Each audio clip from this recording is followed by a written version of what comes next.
Now you can see the tabletop is well worn. It's had a lot of years on it. But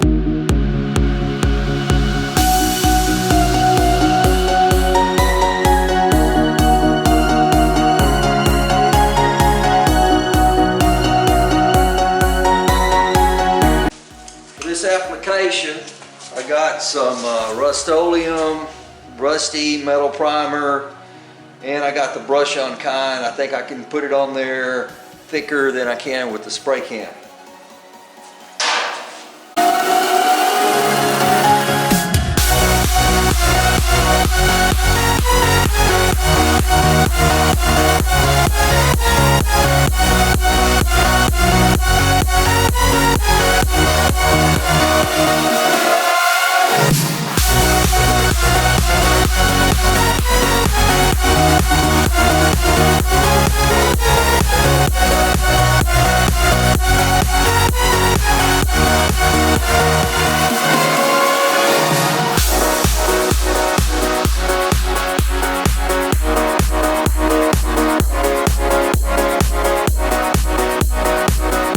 You can see the finished painted table, and the temperature is a little bit on the cool side, so it's going to take a day or two for this thing to dry.